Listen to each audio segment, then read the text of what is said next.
हल्द्वानी उत्तराखंड में आजकल ऐसी घटना हो रही है। 1000 रुपए दे के अपने साथ ले जाने के लिए रोड में चलते फिरते न कोई जान न पहचान और स्कूटी में छेड़छाड़ का ये मामला सामने आया है। हल्द्वानी उत्तराखंड से आए दिन यही समस्या हो रही है। छेड़छाड़ का सबसे ज्यादा चल रहा है उत्तराखंड में।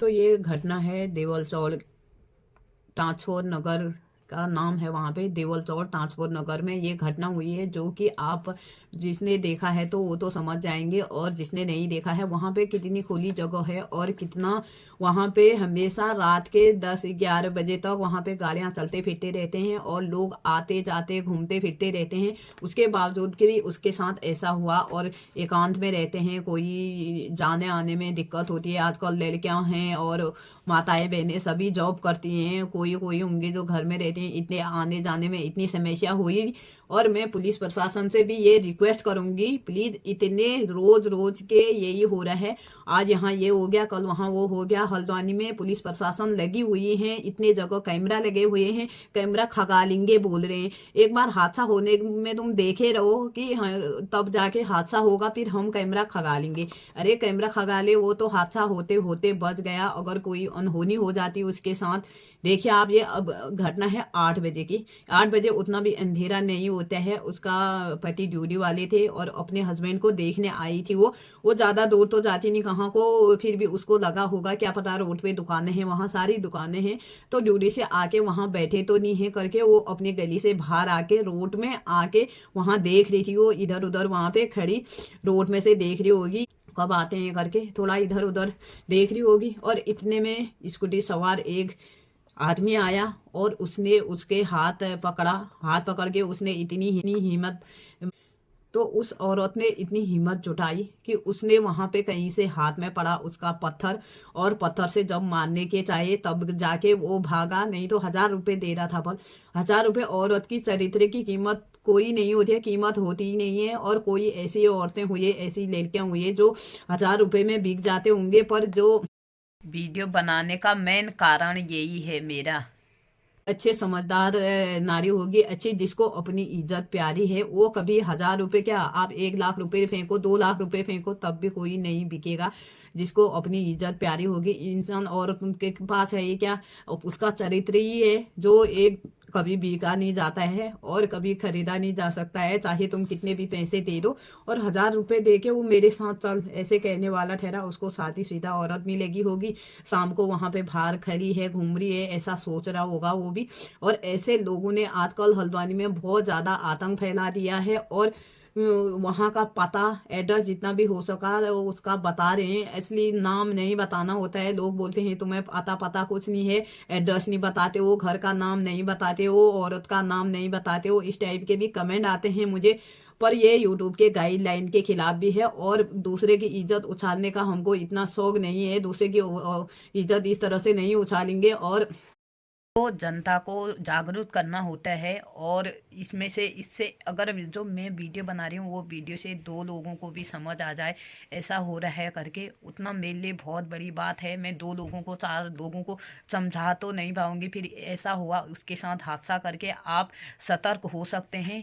ये वीडियो बनाने का मेरा ये इसी कारण से मैं आज ये वीडियो बना रही हूँ कि ये सब घटना हो रही है, तो पुलिस प्रशासन क्या कर रही है। मैं तो यही बोलूंगी उनको इस एक्शन लेना चाहिए, सरकार से ये रिक्वेस्ट है, एक्शन लेना चाहिए औरतों के खिलाफ जो हो रहे हैं। आप इस पे कॉल करो, उस पे कॉल करो, अगर आपके साथ ऐसा होता है, कैमरा लगा रखे हैं, हम कैमरा खगा लेंगे।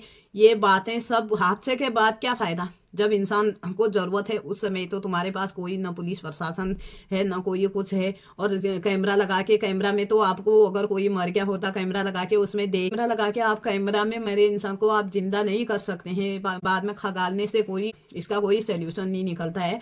तो जितना से ज्यादा हो सके तो इतना खतरा बढ़ गया है, इतना हल्द्वानी में सबसे ज्यादा खतरा बन गया है। और अभी की बात है, ये एक मुस्लिम लड़का इतने सालों से 3 साल से एक लड़की के साथ लिविंग में रहते थे। वो आप समझ सकते हो लिविंग का मतलब, आजकल के सभी समझते हैं। वो लिविंग में रहते थे इतने साल तक, 3 साल तक उसको पता भी नहीं चला कि वो मुस्लिम लड़का है करके। ऐसे ऐसे भी हादसे हो रहे हैं यहाँ पे। छानबीन भी नहीं होती है। कुछ गलती तो होती है लड़कियों की भी, मैं ये नहीं कहूँगी कि लड़कियों की गलती नहीं होती है। अब चलते फिरते देखिए आप, ये ट्रांसफर नगर में परसों इतना कांड हो गया, वो भी पुलिस स्टेशन के बाहर में ये हो रखा है कि उसको इतनी भी डर नहीं है कि पुलिस स्टेशन के बाहर से मैं ऐसे क्या कर रहा हूँ, इतनी भी उसको होश नहीं आई कि पुलिस स्टेशन के बाहर से मैं लड़के को छेड़ रहा हूँ करके। वो तो औरत ने इतनी हिम्मत दिखाई, हर किसी के पास इतनी हिम्मत नहीं होती है। कोई औरतें या कोई लड़कियां ही होते हैं जिनके पास इतनी हिम्मत होती है। हल्द्वानी में सबसे ज़्यादा ये कांड बच रहे हैं। जितना भी हो सके आप इसकी छानबीन करें और तय तक जाएं, यहाँ से कहाँ से हो रहे। अगर प्रशासन इसमें लगे रहेगी, वहाँ पे ट्रांसपोर्ट नगर की जगह में इतनी खुली जगह है, इतनी बस हैं, गाड़ियाँ आते जाते रहते हैं वहाँ पे, और लोग बाहर बहुत देर तक घूमते रहते हैं। 10-11 बजे तक तो नॉर्मली बात है, इतना रहते हैं। और उसका साथ देने के लिए वहाँ पे कोई नहीं आया। उसने चिल्लाया होगा, ये ऐसा कह रहा है करके कहा होगा, पर साथ कोई नहीं आए। आजकल के लोगों को क्या हो गया, इंसानियत नाम की कोई चीज़ नहीं है। आजकल लोग सोचते हैं ऐसे लफड़ों से जितना बच सके, अरे किसी की जान जारी है, इंसानियत के नाते तो आपको वहाँ जाना चाहिए। और किसी के साथ ऐसा अन्याय होते हुए देख रहे हैं तो उसको बचाना चाहिए। इंसानियत नाम की कोई चीज़ नहीं है। और इतना लोगों ने इतना देखा होगा उसको, औरत के साथ अत्याचार हो रहा करके किसी ने साथ नहीं दिया, और वहाँ से इधर उधर देखा भी नहीं लोगों ने। तो उसने अकेले संघर्ष किया और वो उसमें कामयाब भी रही। उसके साथ अनहोनी हो सकती थी और उससे बच गई वो। तो मैं यही कहूँगी, हल्द्वानी से जो भी लड़कियां जॉब करती हैं आजकल, और टाइम से उनके बॉस लोगों को भी टाइम से छोड़ना चाहिए उनको। लड़की है करके आप लोगों के भी घर में होंगे, बहनें होंगे, आपके भी औरतें होंगे जॉब वाली, जो बॉस लोग हैं उनके लिए बोल रही हूँ मैं, उनको भी टाइम से छोड़ देना चाहिए। कम से कम 8 बजे, जो दूर दार के हैं तो 8 बजे, और आजकल 8 बजे भी ये हादसे होने लग गए, 9-10 बजे भी छोड़ते हैं कोई, तो उनके लिए बहुत खतरा बन गया है। हल्द्वानी जैसे शहर में इतना ज़्यादा खतरा बन गया है, जहाँ सरकार रोज रोज कहती है हम सुरक्षित करने के लिए ऐसा कर रहे हैं, हम सुरक्षित करने के लिए वैसा कर रहे हैं, और हम हर जगह कैमरा लगा रहे हैं, हम पुलिस प्रशासन बढ़ा रहे हैं, और यहाँ पे सब देख रहे हैं, देख रेख कर रहे हैं करके, पर फिर भी हादसे कम होने का नाम नहीं ले रहा है। रोज रोज हादसे बढ़ते जा रहे हैं। तो आप लोग क्या कहना चाहेंगे इस बात के, कमेंट जरूर करें। आप क्या सोचते हैं। और ऐसा भी कमेंट आते हैं कि आप खाली बकवास करते हो अपने व्यूज बनाने के लिए, आप ऐसा, पर ऐसा नहीं है। जो खबरें आती है और जो हुए रहता है घटना, वही बताते हैं, न्यूज़ में भी वही आ ही रहता है, उतना ही बताते हैं। ऐसा नहीं कि हम झूठ मूठ अपनी मनगढ़ंत कहानी बना रहे हैं, ऐसा बिल्कुल भी नहीं है। हम कोई कहानी नहीं बना रहे हैं, और जो हुए रहता है हम वही बताते हैं। तो आप सबसे भी रिक्वेस्ट है, और जहाँ भी जाइए आप सतर्क हो जाए, सतर्क होके आगे पीछे देखे। अगर टेम्पू वाला भी अगर जा रहा है, आपको कहीं दूर रात हो गई है, आपको 9-10 बज गए हैं ड्यूटी से आते समय, 8 बजे के बाद आप ड्यूटी से आ रहे हो, तो अकेले टेम्पू में भी ना बैठे। आजकल वो भी खतरे से खाली नहीं है, और टेम्पू में 1-2 लोग हो तभी बैठे। और ऐसे होते हैं टेम्पू वाले भी, आजकल बहुत ज़्यादा टेम्पू वालों का भी ऐसी सुनने को मिलता है, इसने ऐसा किया, उसने वैसा किया। अकेले देख के वो सीधे कहीं पर भी ले जा सकते हैं। अपने यार दोस्तों से वो संपर्क करके ऐसे वहाँ फंसा देते हैं। इसलिए आप जहाँ दूर दार से नौकरी जॉब वाले हैं, आप तो समय पे छुट्टी करने की रिक्वेस्ट करें अपने सर से, और समय से आप घर जाएं। और आजकल कुछ लोग तो ऐसे भी होते हैं, हल्द्वानी का माहौल बहुत ज़्यादा बिगड़ गया है, और डर लगती है बाहर जाने में भी। शाम के समय होता नहीं है कि शाम के समय पे बाहर भी नहीं जा सकते हैं।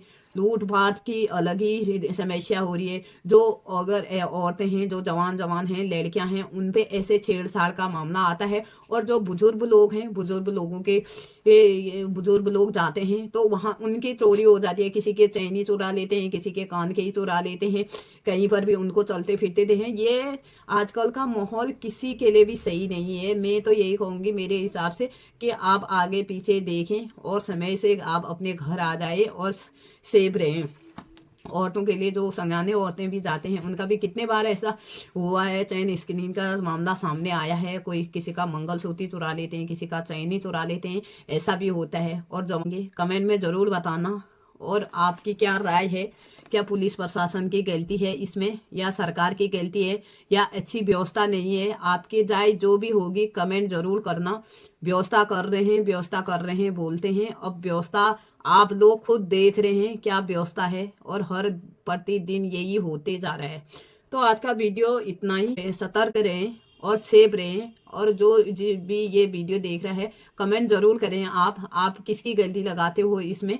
और इस वीडियो को मैं यहीं पे एंड करती हूँ, फिर मिलती हूँ मैं आपको किसी नेक्स्ट ब्लॉग में और नेक्स्ट जानकारी के साथ।